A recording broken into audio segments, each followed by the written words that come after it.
नमस्कार दोस्तों, मैं विकास गौर एक बार फिर से हाजिर हूँ आप सबके सामने मेरे नए वीडियो के साथ। दोस्तों, आज के वीडियो में हम बात करेंगे हिंदी साहित्य के प्रमुख लेखकों में से एक भीष्म साहनी जी के बारे में और जानेंगे उनके जीवन से जुड़ी हुई कुछ महत्वपूर्ण बातों के बारे में। फिर हम चर्चा करेंगे उनकी लेखन शैली और उनकी रचनाओं के बारे में और अंत में मैं उनके द्वारा लिखी गई अपनी 3 पसंदीदा कहानियाँ आपको रिकमेंड करूँगा। तो चलिए शुरू करते हैं। भीष्म साहनी जी का जन्म 8 अगस्त 1915 को पाकिस्तान के रावलपिंडी शहर में हुआ। उनका बचपन वहीं बीता और शुरुआती पढ़ाई भी उन्होंने वहीं से ग्रहण की। उसके बाद वो उच्च शिक्षा के लिए लाहौर आ गए और वहाँ से उन्होंने अंग्रेजी साहित्य में एमए किया। विभाजन के बाद वो भारत आ गए और बम्बई, जालंधर, अम्बाला आदि कई शहरों में रहने के बाद अंततः वो दिल्ली के पटेल नगर इलाके में आके बसे। दिल्ली के एक कॉलेज, दिल्ली कॉलेज, जिसका नाम अब बदलकर जाकिर हुसैन कॉलेज हो गया है, वहाँ पर उन्होंने अंग्रेजी साहित्य के प्रोफेसर के तौर पर पढ़ाना शुरू किया और स्थायी रूप से वहीं पे काम किया। इसके बाद सन 1957 से लेकर 63 तक वो मॉस्को में रहे। उन्होंने रूसी भाषा सीखी और टॉल्स्टॉय, ट्रॉट्स्की समेत कई लेखकों की 2 दर्जन से अधिक किताबों का उन्होंने हिंदी में अनुवाद किया। भीष्म जी इप्टा यानी इंडियन पीपल्स थिएटर एसोसिएशन से भी जुड़े थे और इप्टा के बारे में आपको यहाँ ये बता दूं कि उस समय के कई बड़े कलाकार इप्टा से जुड़े हुए थे। 1943 में इप्टा की स्थापना ही इसलिए हुई थी कि कला को सिर्फ कला के तौर पर ही सीमित ना रखा जाए और उसे समाज को जागरूक करने का एक जरिया बनाया जाए। और इप्टा की स्थापना में प्रमुख भूमिका रही थी प्रोग्रेसिव राइटर्स एसोसिएशन की। और प्रोग्रेसिव राइटर एसोसिएशन में उस समय पर जानिसार अख्तर, कैफी आजमी, सादत हसन मंतो, इस्मत चुगताई जैसे बड़े बड़े जो राइटर्स हुआ करते थे वो प्रोग्रेसिव राइटर एसोसिएशन के मेंबर हुआ करते थे और बाद में जाकर भीष्म साहनी भी उसके मेंबर बने। इप्टा से जुड़े रहने के दौरान उन्होंने कई नाटक भी लिखे और स्टेज पर अभिनय भी किया। बहुत कम लोग जानते हैं कि भीष्म साहनी एक अभिनेता भी थे। सन 1984 में आई सईद अख्तर मिर्जा की फिल्म मोहन जोशी हाजिर हो में उन्होंने प्रमुख भूमिका निभाई थी जो काफी सराही गई थी। सन 2000 में आई मिस्टर एंड मिसेस अय्यर उनकी आखिरी ऐसी फिल्म थी जिसमें उन्होंने अभिनय किया था। भीष्म साहनी जी को सन 1975 में उनके उपन्यास तमस के लिए साहित्य कला अकादमी का राष्ट्रीय पुरस्कार मिला था और सन 1998 में भारत सरकार ने उन्हें पद्म भूषण के सम्मान से सम्मानित किया था। एक और दिलचस्प बात भीष्म साहनी से जुड़ी हुई है वो ये कि हिंदी फिल्मों के लोकप्रिय अभिनेता बलराज साहनी उनके बड़े भाई थे। अगर उनकी लेखन शैली की बात करें तो वो अपने लेखन में प्रेमचंद जैसी सीधी सादी भाषा का इस्तेमाल करते हैं और उनकी कहानियां वास्तविकता के धरातल को पकड़ के चलती हैं। उनकी कहानियां कभी भी समाज सुधार या समाज में परिवर्तन लाने के उद्देश्य से लिखी गई कहानियां नहीं लगती। वो अपने अनुभवों के आधार पर लिखी गई कहानियां लगती हैं जो पाठक की मानसिकता को हल्का सा नच करती हैं और उसमें सामाजिक चेतना को जगाने का प्रयास करती हैं। एक और बात जो मुझे बहुत खास लगी वो ये कि उनकी लेखन शैली बहुत अनअज्यूमिंग है। उसमें इस बात का दिखावा नहीं है कि देखो मैंने कितनी बड़ी बात कह दी। सरल सीधी भाषा में बहुत प्रभावशाली बात कहना ये उनकी कला थी और जो बात उन्हें कहनी होती थी ना वो अक्सर स्पष्ट तौर से कहते भी नहीं थे। फिर आप जब कहानी पूरी पढ़ लेते हो ना तब आपको बात चमकती है। फिर आप उस कहानी के बारे में कई दिनों तक सोचते हो और वो कई दिनों तक वो कहानी आपके साथ रहती है। ऐसा मेरे साथ में उनकी कहानी 7 मिनट पढ़ते वक्त भी हुआ, फिर वांगचू के साथ भी हुआ और उसके बाद खिलौने के साथ तो ऐसा हुआ कि मैं कई दिनों तक उसके बारे में सोचता रहा। दूसरी बात जो मुझे भीष्म साहनी जी के बारे में बहुत स्ट्राइकिंग लगती है वो है उनकी रेंज। अगर आप उनकी कहानियां पढ़ो गंगा का जाया और लीला नंदलाल की तो आप बता नहीं सकते कि ये दोनों कहानियां एक ही इंसान ने लिखी है। गंगा का जाया यशपाल या फिर राजेंद्र यादव जी द्वारा लिखी गई कहानी लगती है और वहीं लीला नंदलाल की में जो उम्दा स्तर का व्यंग है उसमें हरिशंकर परसाई जी, शरद जोशी या फिर मनोहर श्याम जी का एलिमेंट आता है। और अब ये दोनों ही कहानियां भीष्म जी ने लिखी हैं। ये इस बात को साबित करता है कि उनका जो रेंज है और उनका जो स्पेक्ट्रम है वो कितना ब्रॉड था। नाटकों की बात करें तो उन्होंने हानुश, कबीरा खड़ा बाजार में, माधवी और मुआवजे सहित 6 नाटक लिखे थे जिसमें से हानुश और कबीरा खड़ा बाजार में सर्वाधिक लोकप्रिय रहे थे। हानुश में सत्ता और व्यवस्था की आलोचना करते हुए दस्तकार की कहानी को दर्शाया गया है। वहीं उनका दूसरा नाटक कबीरा खड़ा बाजार में वो कबीर जी के जीवन पर आधारित है। इसमें भी सृजनशीलता की विरोधी सत्ता और व्यवस्था की आलोचना की गई है। ये उनका सर्वाधिक लोकप्रिय नाटक था और इसे एम.के. रैना और अरविंद गौर जैसे दिग्गज डायरेक्टर्स डायरेक्ट कर चुके हैं। उन्होंने झरोखा, मैयादास की माड़ी और तमस समेत 7 उपन्यास लिखे जिसमें से तमस सर्वाधिक लोकप्रिय रहा और तमस की सफलता और लोकप्रियता के कारण उन्हें सांप्रदायिकता और विभाजन पर एक विशेषज्ञ से माने जाने लगा। तमस की पृष्ठभूमि आज़ादी के साल 1947 के मार्च महीने के उन 5-6 दिनों की है जब रावलपिंडी के आसपास में हिंदू मुसलमान दंगे हुए थे। हालांकि विभाजन होने में अभी कुछ महीने बाकी हैं पर अंग्रेजों की विभाजनकारी नीतियों के कारण हिंदू मुसलमान पहले ही बढ़ चुके थे। उपन्यास इतनी सरल भाषा में और इतने रोचक तरीके से लिखा गया है कि अगर आपके पास में वक्त है तो आप इसे एक ही सिटिंग में पढ़ देंगे। मुझे याद है कि जब मैंने ये उपन्यास पढ़ा था तो रात को लगभग 10 बजे मैं इसे लेके बैठा था और सुबह 3:30 बजे तक मैंने इसे पढ़ दिया था। उपन्यास की भाषा भले ही सरल है पर इसमें भाव एकदम अव्वल दर्जे के हैं और मुझे याद है कि जब मैं हरनाम सिंह और बंतो वाला पार्ट पढ़ रहा था तो मैं रो पड़ा था। उपन्यास के बारे में मुझे एक और बात जो बहुत अच्छी लगी वो ये कि बहुत सटल तरीके से दिखाता है कि धर्म से भी बड़ी खाई होती है अमीर गरीब की।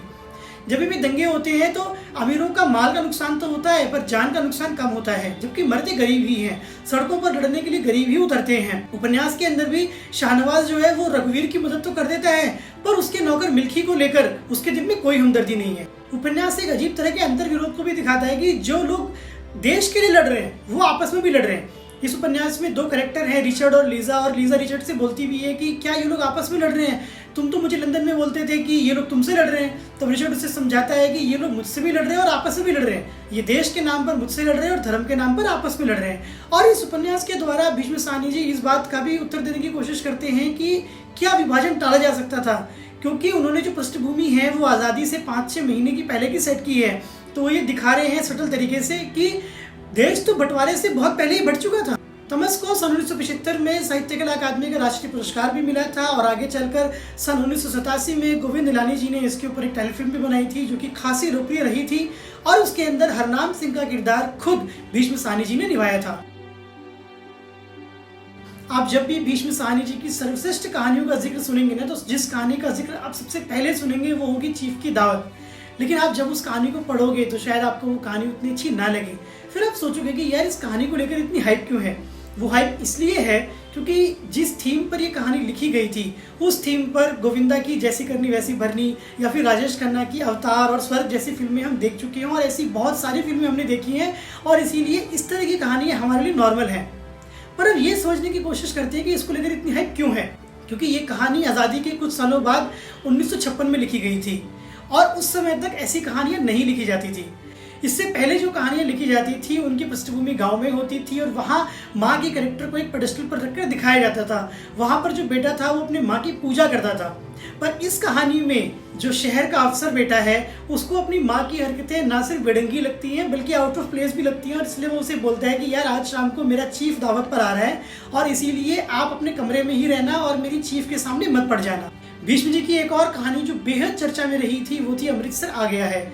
ये कहानी भी बेहद उम्दा कहानी है, लेकिन क्योंकि चीफ की दावत और अमृतसर आ गया की रिकमेंडेशन आपको लगभग हर जगह से मिल जाएगी, इसलिए इन दोनों कहानियों को छोड़कर मैं अपनी तरफ से आपको 3 कहानियां रिकमेंड करने जा रहा हूँ। पहली कहानी है साग मीट। मुझे याद नहीं कि मैंने ये कहानी कितनी बार पढ़ी है और मैं कितने लोगों को ये कहानी रिकमेंड कर चुका हूँ। इस कहानी को कहने के लिए भीष्म साहनी जी ने एक बेहद अलग ढंग अपनाया है। इस कहानी में एक जो औरत है वो अपनी पड़ोसन को अपने नौकर जग्गा के बारे में बता रही है।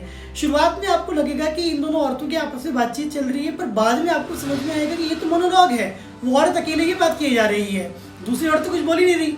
और दूसरी बात ये खास है कि ये औरत कर तो रही है अपने पति की बड़ाई, पर इसकी बातों से सामने आ रहा है कि इसका पति कितने दुष्प्रवृत्ति का है। इस कहानी पर चटनी नाम से एक शॉर्ट मूवी बन चुकी है जिसमें टिस्का चोपड़ा और रसिका दुग्गल ने अभिनय किया है।